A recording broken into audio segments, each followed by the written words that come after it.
What's up, you guys? Yes, Tara here, and today I'm going to be talking about my septum piercing. As of filming, I have had my septum piercing for just a few days, under a year, so I've been through the entire process of having it pierced, healing, trying out different kinds of jewelry, buying different kinds of jewelry, seeing what is really annoying to deal with, seeing what is easy to deal with, and seeing, basically, I've had some experience, so I'm not someone coming to you who's like, oh, I got it pierced a month ago, it hasn't healed yet, so I can't even change it. I'm just going about my daily life with a septum piercing. I do get a lot of questions about it, and I'm hoping that this can answer some of those questions.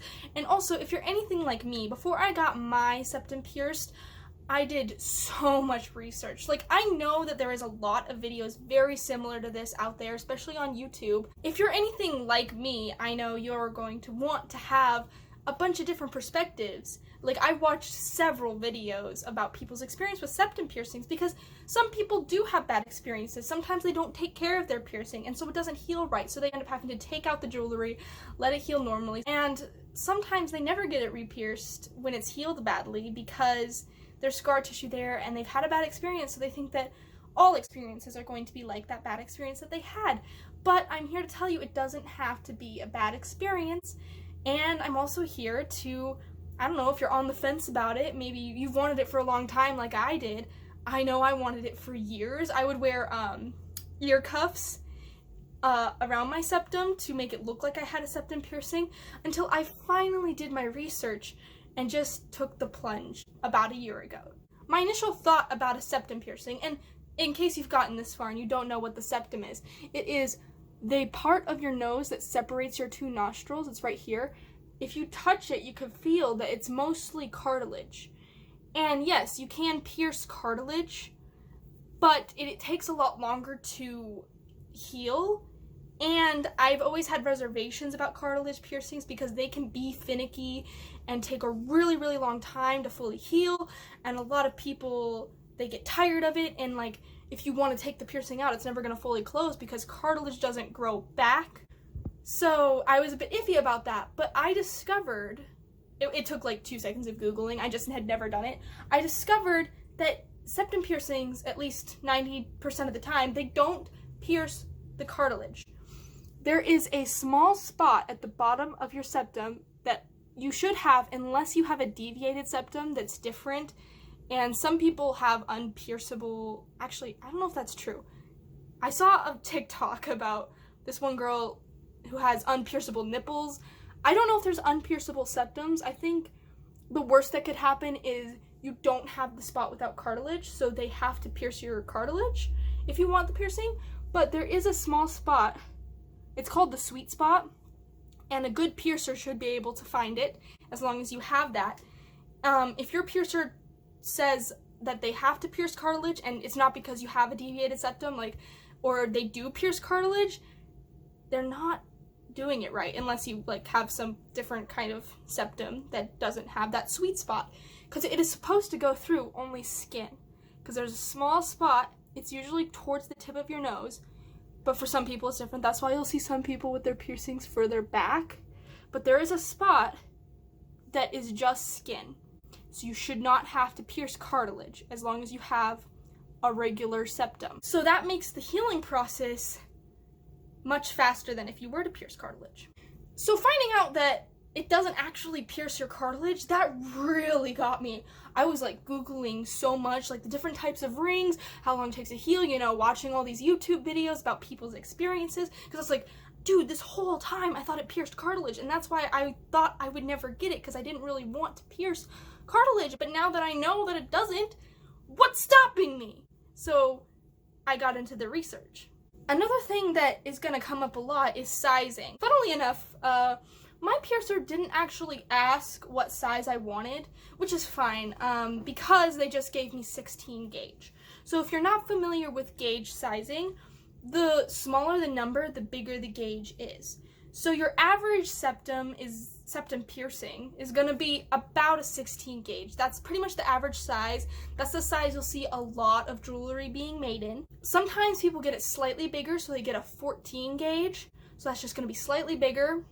And sometimes people will get an 18 gauge, which is slightly smaller. But in my experience, the most common gauge that you will find in septum jewelry is a 16 gauge. And you want to make sure you're getting jewelry that is your size, because if you get jewelry that is too big, it's going to hurt and it's going to stretch out your piercing. And some people want that. Some people will stretch out their septum to like a 1 gauge and they have massive septum rings. And more power to you if that's what you want, but most people aren't going to want that. And if you put in jewelry that is too small for your septum, it's going to shrink to the size of the jewelry. So if you have a 16 gauge piercing and you put in an 18 gauge jewelry and you leave it in there, your piercing will turn out 18 gauge and you won't be able to put in 16 gauge jewelry anymore without having to stretch your septum. And I really have no idea how the septum stretching process goes. I don't even know that much about gauges in general. So you're gonna wanna go to another video about septum stretching if you wanna know about that. This is just covering the basics because I have no desire to stretch my septum. I really like having my 16 gauge because it's an average size. I don't want it to be too big. But yeah, that's how the sizing generally goes. It's either 18 if it's smaller, smallish, 16, most common, that's what I would go for if I were pretty much anyone who didn't want to like stretch it, and 14 gauge sometimes. Now, here's the part where people constantly ask me, did it hurt? Well, yeah. You're piercing through your skin, of course it hurt. It's more of a pinch, actually, but I mean, look, pain is incredibly subjective, so some people might say it was extremely painful, and some people say they felt nothing. But from my experience, it's really just a pinch. And then for a next week and a half, it's like really sore. Like if you bump the tip of your nose, it'll be like ouchie, ouchie, and mine was pretty itchy, and that's pretty common because when wounds are healing, they tend to be itchy, but do not itch it! You don't want to touch your piercing at all, especially like with your hands while it's healing, unless you've washed your hands and you absolutely have to. What you're going to want to do is you're going to want to have either a sea salt solution or saline solution, and you want to clean that piercing 1 to 2 times a day. What people will often tell you to do is put it in a little cup, your solution, and just soak your piercing, like the tip of your nose, it's kind of awkward, in that solution. But if you can't do that, the best thing I found was to take Q-tips, you know, soak them in the solution, and then just clean each side. I usually used both sides of the Q-tip, like I used one on this side, and then I took the other side and did the other side of my piercing. I don't think it really matters that much, but it just made me feel like cleaner, so that's your prerogative, whether you want to do that or not. But that is what I found to be the best. And then occasionally, sometimes every day, sometimes every other day, in those initial weeks of healing, I would soak it for like 30 seconds. Most people will tell you like a couple minutes, but I couldn't stand it for that long. So, you know, you can soak it. That will help the healing process, and you want to keep it clean pretty much. So like, you don't want to be touching it with your hands and then getting it infected. One good thing though that comes from septums is they don't get infected that often. At least that's what I read. Because mine didn't get infected. I wanted to take very, very good care of it because I was really nervous about it not going well. But because your inside of your nose cleans itself so well, they don't tend to get infected. That doesn't mean that it's impossible. That just means that it's not too likely. Like, it can happen, but very few people have that happen as long as they're taking care of it the way they're supposed to. Your septum, it can heal pretty fast. They usually tell you about 2 months before you should change your jewelry, and it generally takes about a year, 6 months to a year, for it to be fully healed. As in, like, I don't really know what that means, because even if you have a piercing that you have had for years, sometimes if you take out the jewelry for like a day or more, that piercing is going to start to shrink, especially with septums, because it wants to heal. I know some people talk about how they've had their earlobe piercings for so long, and I rarely put in jewelry and they stay pierced. Well, good for you. Mine are very prone to closing, so I always have to leave jewelry in if I don't want them to close. I have had my earlobe close before, and I had to re-pierce it because I had to put in an earring for a costume, and I hadn't put in earrings for like 6 months, and so I had to re-pierce it. So basically, if you want to keep your septum piercing, keep jewelry in it. And don't mess with it while it's healing. Don't change your jewelry until that like 2-month mark. And even when you do, you want to make sure you're sanitizing all of your jewelry, your hands and everything before you put it in, after you take it out, everything like that. You want to keep it very sanitary so you minimize that chance of risk. So next, the interesting part. I'm going to talk about the types of jewelry. A lot of articles will tell you that there's just 4 types of jewelry, which is not true. They will tell you that there is circular barbells or horseshoes. They'll tell you that there are retainers. They'll tell you that there's clickers, and then they'll tell you that there's captive bead rings. And they'll say those are the only types. There are a few other types, and there are some nuance to those. So a circular barbell, I have some of my jewelry here to demonstrate. Hopefully it will be visible enough. So a circular barbell or a horseshoe, I call them horseshoes because look, it looks like a horseshoe. Yeah. They're open at the end. They have balls. Sometimes they're circles. Sometimes they are pointy. It's not focusing. They can also be different shapes if you get novelty ones. These balls at the end, they screw on and off. So that's what you do. You'll unscrew one, you'll slip it into your nose, and then you'll screw it back on. Circular barbells and / horseshoes are very, very popular for first jewelry because, like, if you want to heal with it flipped up so nobody knows you have it, you can do that. That is the very nice pro to horseshoes, is they can be easily hidden, especially once the piercing's healed. You can flip them down and up at will, and it's basically like you don't have the piercing anymore once you flip them up. But if you are going to flip up your piercing while it is healing, keep it flipped up. It's going to be very bad for the healing process if you like flip it down when you're at school or something, or at work, and then you go home and you flip it up because you don't want your family or your parents to know that you have a septum piercing. If you don't want anyone to know and you want to keep it on the down low while it's healing, you need to keep it either flipped up or flipped down, because you can also wear down your septum, stretch the piercing, and slow the healing process if you're constantly moving it up and down. The only time it can be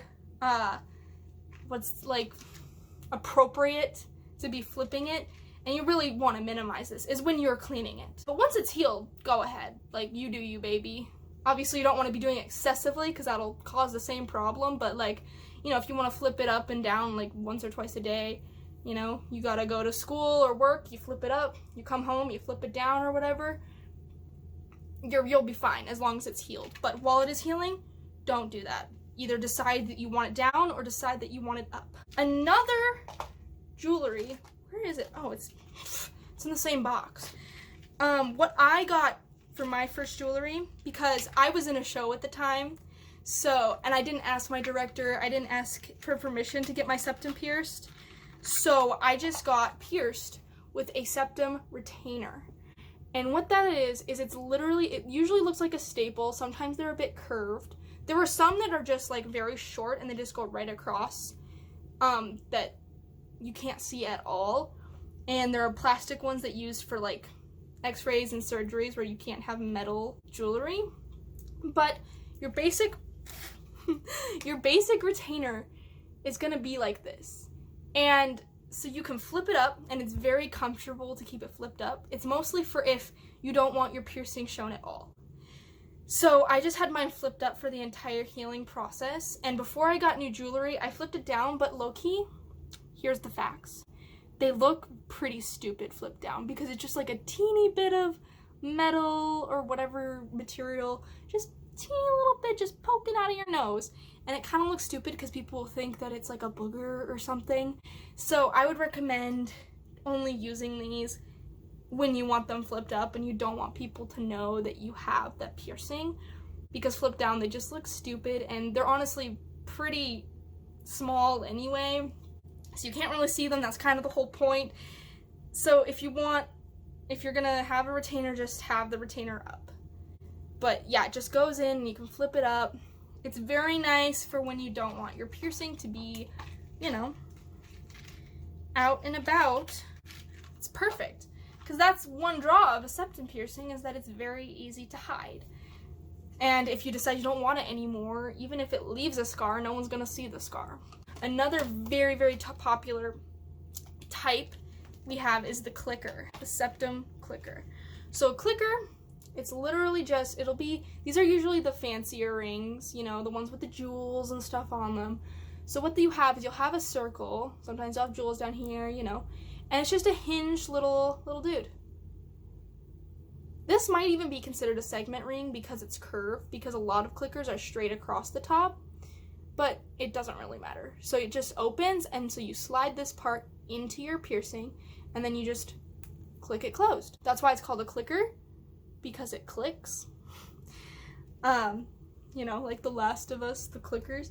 These are very easy to take in and out, because you can just pop them up and change them out. The last that people will tell you exists, but definitely not the least, is my least favorite. And I literally don't even have the entire one because I lost a piece of it, and I hate these types of rings with a passion because of the experience I had with them. Here we have a captive bead ring, but this one's missing the bead. So your typical captive bead ring is just a circle, and then it has a little hole in it, and a bead goes here. The bead is only held in by the tension of the ring.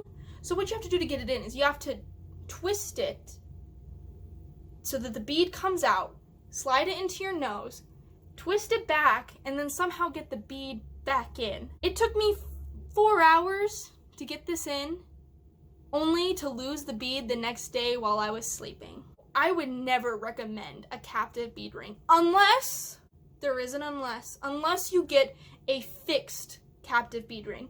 So a fixed captive bead ring is going to be very similar to this, except for the bead is actually attached to one side. So you just twist it open, slide it in, twist it closed. You don't have to worry about the bead falling out because the bead is attached to one side, but that's not the one I got. I got the normal one that it just fell out. And they're really not worth it. And if you want to put them in successfully, you kind of have to have jewelry pliers, and you might even want to go to your piercer.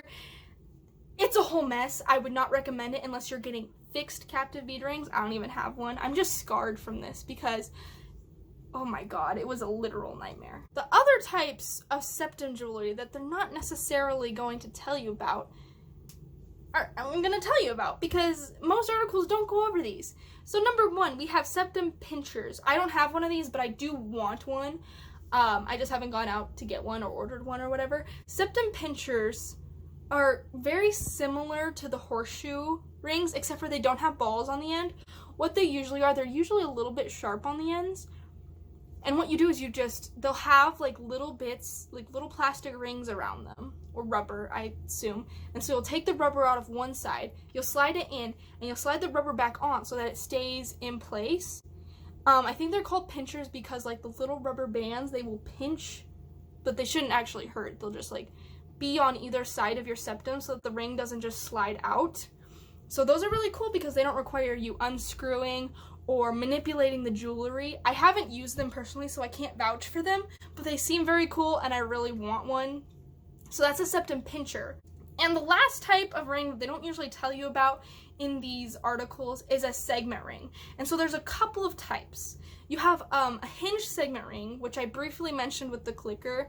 It's usually just like a clicker, except for the like little part that opens and closes is curved. So I don't know if mine would be considered a clicker or a segment ring.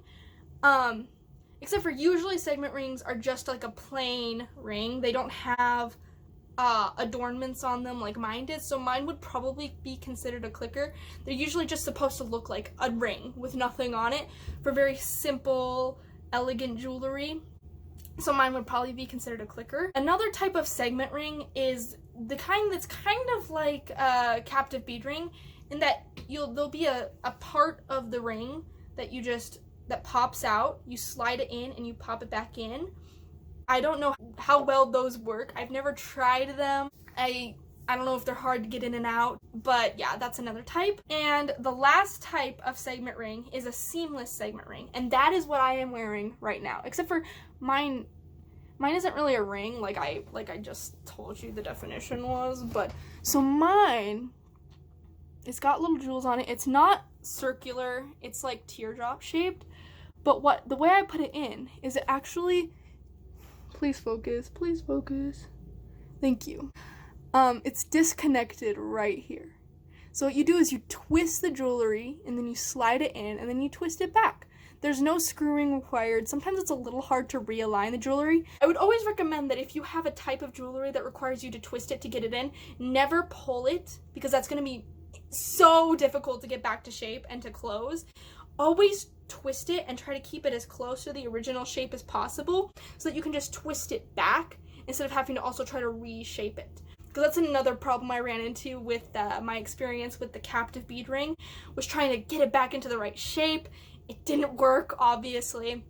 So yeah, the one I'm wearing currently, that is a seamless segment ring. At least in all the research I've done. I haven't found anything like this. I did very, very basic research for this video because I wasn't sure what this one was called. I'm pretty sure it'd be defined as a seamless segment ring. Not 100% sure. Anything I say in this video, in definition-wise, could be false, so please don't come for me. But this is my experience, you know, the whole 9 yards. Very subjective. So yeah, those are going to be the types of rings that you have available to you. But while you're healing, you're going to keep in the same jewelry. It's generally going to be very simple jewelry. You know, you don't want to touch it a lot, you know, all yada, yada, yada. I'm just trying to help you have a smooth healing process because I don't want you to become a horror story if you're going to get your septum pierced. Besides the types of jewelry, another thing you want to make sure of is that you're getting high quality jewelry. Now, I know some people can cheese like earlobe piercings, like, oh, you get the 15 pack from Walmart, sure, it turns your ears green, but they're cute and they're cheap. No, that's not gonna fly with a septum ring. And honestly, it shouldn't fly with any type of jewelry. You should be getting high quality jewelry, but I understand sometimes you want to get cheap jewelry and you can just wear it for like a couple hours so it doesn't irritate your earlobes or whatever. But do not buy cheap septum jewelry. The reason you should not get cheap septum jewelry is because your septum, I've seen pictures of this, can actually begin to dissolve and corrode cheap jewelry because your septum is very good at keeping itself clean and all that yada yada. So not only can it corrode the jewelry, it'll obviously very much irritate your piercing. Not worth it. The pictures, like, you're feel free to Google them yourself. They are gruesome, and don't let that happen to you. So when you're buying jewelry, make sure that it is going to be, if it's stainless steel, make sure it's surgical grade stainless steel, because just normal stainless steel can begin to corrode. You want surgical grade, the kind that will not corrode. Or you can get real gold. I'm not sure what the consensus is on gold plated or silver plated jewelry. I would personally probably avoid it because that plating can probably rub off, and what's underneath is usually probably going to be nickel. If what's underneath is surgical grade stainless steel, you might be fine. I don't have enough experience with this topic to speak on it. But yeah, surgical grade stainless steel, or real gold, or real silver, or sometimes titanium, and also sometimes high quality plastic. That is usually what you're going to use if you have to get surgery and you can't have metal jewelry in, and you don't want your piercing to close, or you're getting an x-ray or a CAT scan or whatever it is you can't have metal jewelry for, so you put in usually a plastic retainer, and usually it's not meant to be in there for that long. But yes, you always want to get high quality jewelry. Any piercer will probably tell you always get high quality jewelry, but especially for your septum or any other like piercing that isn't an earlobe piercing, get that high quality jewelry. It's so much better to pay more for the jewelry than to get really cheap jewelry and then have it like start to corrode your piercing and really irritate it, and then you have to go through the healing process again. Not worth it. Just let it be. But yes, if you are planning to get your septum pierced, just be prepared for people to ask you questions, because I constantly get asked, oh, did it hurt? Oh my gosh, like, how much did it cost, you know? How long have you had it? How long did it take to heal? Because look, a lot of people want this piercing, but they're too afraid to get it because they don't know enough about it. It's generally not that expensive. Most piercers will do it for anywhere from $30 to $60, plus the price of the jewelry. That could include the price of the jewelry. or it could not. It depends on who you're going to. But if it's any cheaper than like $25, I would be extremely iffy about it, because generally you get what you pay for with these things. You don't want to go to an inexperienced piercer who's going to get it crooked or get it so it's misaligned, and then it bothers you, and then if you want it fixed, you have to take it out, let it heal, get it pierced again for even more money. It's better to just get it right the first time. So I would make sure you're going to a reputable piercer. They have good reviews, they have clientele that can vouch for them. Just make sure you're going to someone who knows what they're doing, because otherwise they might end up piercing your cartilage when you don't want that to happen. They might end up getting the piercing crooked, you know, they might not have the most sanitary conditions, and so you'll get an infection, or it won't heal correctly, or they won't give you high-grade jewelry that will make it so it won't heal correctly. Just, you know, check reviews, talk to people who have gone there, or read reviews from people who have gone there. You know, I have no regrets about my piercing. I wanted it for years, and I finally got it, and I'm extremely happy with it.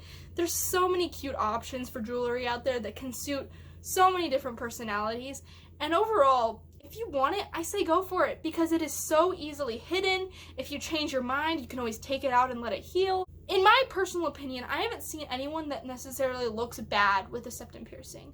And my reasoning for this is because it's like symmetrical, so it'll only add to the symmetry of your face because it's right in the middle. So if you want it, look, just go for it. Like, the worst thing that happens is you blew like, what, $60, and you decided you didn't like it, so you took it out and let it heal. At least you got the experience to see if you liked it. I think it was very worth it. I'm very happy with mine, and I hope that this video helped with your concerns. I just tried to cover every single base possible, because, you know, sometimes I would watch videos when I was researching for my septum piercing, and they would answer like the personal experience part, but then I wouldn't get any answers about sizing, about jewelry, about the actual healing process. So I just tried to cover all of my bases with this video. If you have any other questions though, feel free to comment. I will try to get back to you, because, you know, I'm a person who worries a lot, always tries to do all of their research. So I definitely understand, like, some people have these reservations. I know some people will just go and get it done or whatever without any research, but I know that that's not me, and I know if you're watching this video, that probably isn't you either. So I really hope that this video helped clear up any questions or concerns you had about it, and maybe helped you make a decision about your septum piercing, or maybe just answered some questions that you have about people with septum piercings. So yeah. Thank you so much for watching. This is the first video I have done in literal years, but I just felt compelled to do it because it's almost the year anniversary of my piercing, and I get so many questions. So yeah, feel free to click subscribe, but I'm not going to guarantee that I will upload a lot. Maybe this is the start of me uploading again. You know, we'll see what happens. Go ahead and click subscribe if that's what toots your horn. Yeah, I hope this helped. Thank you so much.